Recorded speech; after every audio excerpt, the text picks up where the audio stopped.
សម្រាប់អ្នកដាំក្រូចឆ្មាផ្លែសាកតាមវិធីនេះក៏បានផ្លែខ្ញុំឃើញថាមានផ្លែហើយមានផ្លែវា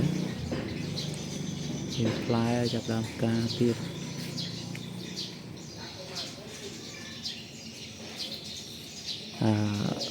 សាយើងគ្រាវវានេះ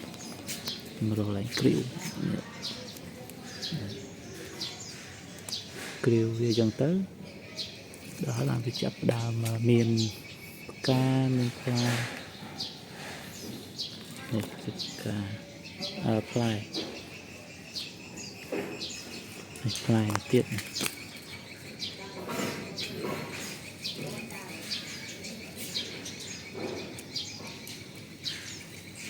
ះដាំអត់បានផ្លែដើមនេះចូលវាយដូច 2-3 ឆ្នាំដែរសាក់គ្រាវវាចឹងទៅបានគ្រាវធំដែរ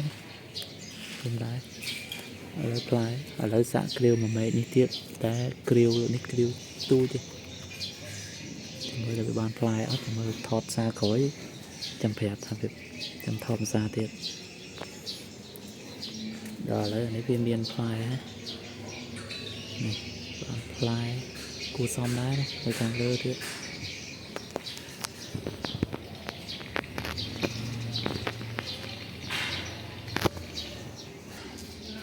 នេះមានផ្កាមានផ្លែហើយផ្កាថ្មីអានេះក្តឹបចាស់តាមបានប៉ុណ្្នេះគ្រាវនេះយើងយូរដែរងំបានផ្កាផ្លែមិនមែនគ្រាវខែ2ចេញទេផ្លែធំក្តឹបបានប៉ុណ្្នេះសម្រាប់បងប្អូនណាដែលដាំអត់ផ្លែសាក់គ្រាវនេះខ្ញុំដាំក្នុងផើមគ្រាវ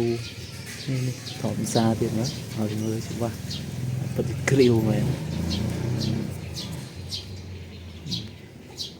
ហើយបើដើមនោះទៅគ្រាវដល់ចឹងអត់មិនខាងនោះដល់ចឹងវាអត់ទាន់ឃើញមានចេញផ្កាផ្លែទេពួកនេះវាចេញហើយចេញតាមមួយមេដែលយើងគ្រាវហ្នឹងឃើញមានថាផ្កាក្តឹបកន្លែងនេះលេខធំទូចដាំយូរដែរតែងំតែចិត្តគ្រាវវាដល់គ្រាវបើមានផ្លែន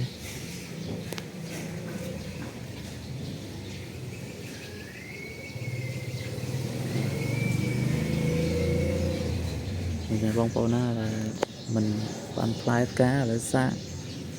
ការផ្លែសាក់គ្រាវដូចខ្ញុំក៏បានផ្លែដូចគ្នា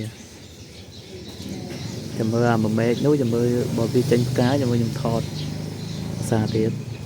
ថតប៉ុណ្្នឹងសិនអរគុណ